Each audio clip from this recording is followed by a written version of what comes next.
Ce que les ingénieurs ne savent pas encore, c'est que cette montagne leur réserve bien des surprises et va leur donner du fil à retordre.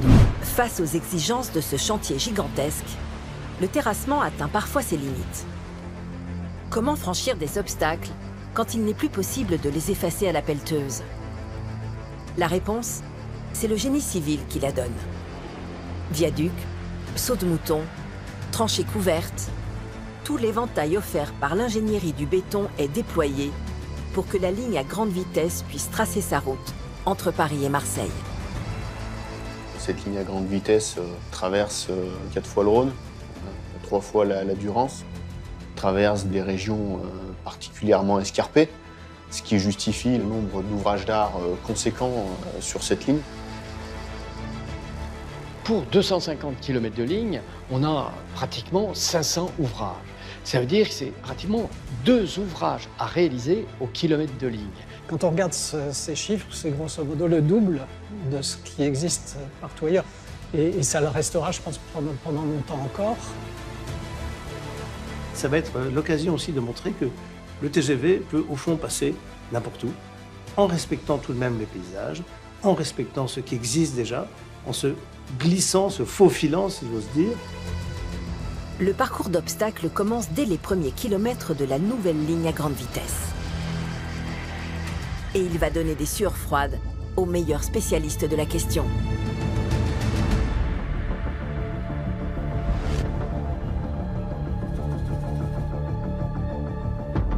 Nous sommes à quelques kilomètres seulement au sud de la gare de Valence.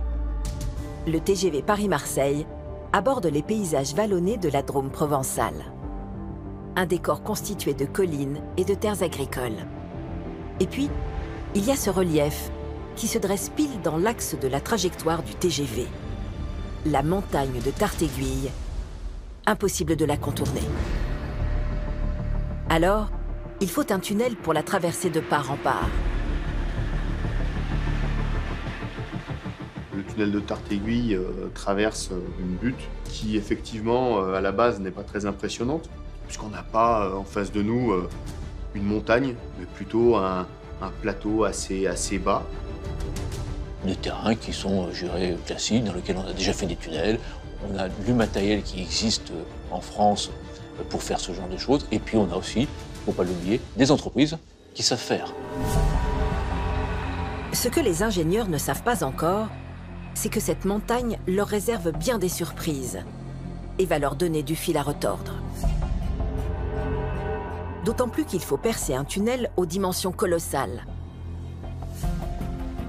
Près de 2,5 km de long et surtout une section monumentale de 180 mètres carrés. 180 mètres carrés de section, c'est un mur de 15 mètres de haut que vous ouvrez en une seule fois. Et ça, je peux vous dire que pour le monde du souterrain à l'époque, ça ne s'était jamais fait. C'est 2 trains à grande vitesse qui doivent pouvoir se croiser dans le tunnel. Donc il faut des tunnels de grande dimension, pas des petits tunnels comme ceux du métro parisien. Des tunnels aux dimensions de cathédrale, de près de 15 mètres de haut. Une condition indispensable pour encaisser la puissance du souffle émis par une rame TGV circulant à la vitesse phénoménale de 300 km/h. Physiquement, quand un TGV rentre dans un tunnel, en fait, ça fait comme un piston. C'est-à-dire que le TGV va rentrer dans un tube et va pousser l'air. Cet air, pour qu'il soit poussé correctement, eh bien, il faut une section qui soit conséquente. Dans le tunnel, il y a un effet de chasse, donc il y a des effets de surpression ou au contraire de dépression, et vous le sentez assez fortement dans vos oreilles. Une opération titanesque et risquée qui consiste à ouvrir un passage haut comme un immeuble de 6 étages à travers la montagne de Tartéguille et sa géologie très particulière. Quand on creuse un tunnel, on ne sait pas trop le terrain qu'on va rencontrer. Et parfois qu'on a plusieurs terrains successifs. On n'a pas forcément un terrain homogène du début à la sortie du tunnel. C'est le cas de la montagne de Tartéguille. 4 couches de terrain bien différentes et successives à travers lesquelles le TGV doit se frayer un chemin à tout prix. Les engins attaquent la montagne par ses 2 versants. D'abord, à travers le calcaire, au nord, et les marnes, puis le grès, au sud. Des couches rocheuses qui sont facilement traversées dans les premières semaines du chantier. Mais ça ne va pas durer. La dernière d'entre elles pose problème. C'est ce tronçon de 900 mètres d'épaisseur, constitué de ce que l'on appelle des marnes argileuses. Le début du cauchemar pour tous ceux qui sont engagés dans ce chantier hors norme. Les argiles, elles ont une fâcheuse tendance à se refermer, ce qu'on appelle la convergence. C'est du terrain qui n'a aucune cohésion, qui gonfle. Ça part tout seul. C'est la montagne qui bouge. Le tunnel se déforme, se tasse, et que si on ne fait rien, au fond, le tunnel va tout simplement s'effondrer et on va se retrouver dans une situation très délicate. On avait des sections, des plaques de béton projetées de 5 mètres carrés qui sortaient. C'est comme s'il y avait eu un coup de fusil et qui décollait complètement du tunnel. On a eu à un moment donné des convergences de l'ordre de 40 cm, donc le tunnel se refermait. Une montagne qui se referme au fur et à mesure que les ouvriers s'acharnent à la traverser. Le chantier devient dangereux. Une catastrophe pour les ingénieurs qui se trouvent alors face à un mur infranchissable et face à un problème sans solution. À partir de cet instant, les travaux s'arrêtent et Tarteguille devient alors le tunnel de l'impossible. On était vraiment sur quelque chose qu'on ne comprenait pas et la communauté scientifique ne le comprenait pas. C'était une véritable impasse et puis donc, cette impasse a amené très vite un stress puisque c'est une petite contrainte et là c'est devenu la contrainte majeure. D'ailleurs, à un moment donné, le tunnel de Tarteguille était sur le chemin critique.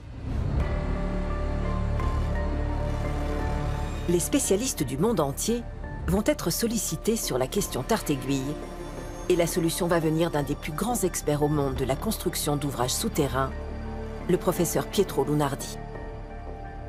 Il est italien et a mis au point une méthode unique au monde.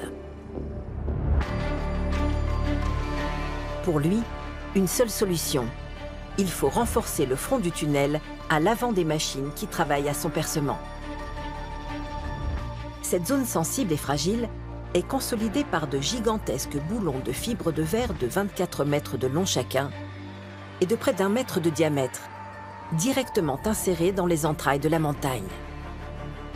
Entre 90 et 150 de ces énormes tiges sont réparties sur toute la section du tunnel au fur et à mesure que les engins creusent. Une méthode qui permet d'armer le sol à l'avant des machines et d'empêcher ainsi son effondrement. Pourquoi on mettait des fibres de verre de 20 mètres dans le terrain devant pour armer le terrain, pour éviter que le terrain vous dégringole dessus? De la même manière que dans du béton, on met des armatures métalliques, si on vient introduire des armatures dans le front de taille à l'avant, on renforce forcément ce massif de matériaux. Sauf qu'il faut continuer à excaver et qu'on ne peut pas excaver des armatures métalliques. Et l'avantage de ces armatures en fibre de verre, c'est qu'elles se cassent. Un éphémère squelette de fibre de verre qui permet de renforcer le sol et d'avancer à nouveau dans ce terrain difficile. Et puis, on fait le revêtement derrière plus vite possible. En gros, le terrain ne se rend pas compte qu'on vient de chahuter. Il est pris de vitesse, il n'a pas le temps de réagir, et paf, il est bloqué. Grâce à cette méthode italienne, le tunnel de l'impossible est achevé dans les temps. 3 ans de travaux au total pour franchir la montagne inattendue de Tarteguille. Une victoire qui a coûté près de 80 millions d'euros, le double de ce qui avait été initialement prévu, pour seulement 29 secondes de TGV. On ne pouvait pas, je dirais, tourner autour. C'était là la clé de la réussite, de l'ouverture en temps et en heure de cette ligne. Et ce n'est que le début du tracé de la nouvelle ligne à grande vitesse. D'autres obstacles, bien plus impressionnants encore, se dressent sur le chemin de la Méditerranée et vont obliger les spécialistes des ouvrages d'art à réaliser de véritables prouesses d'ingénierie.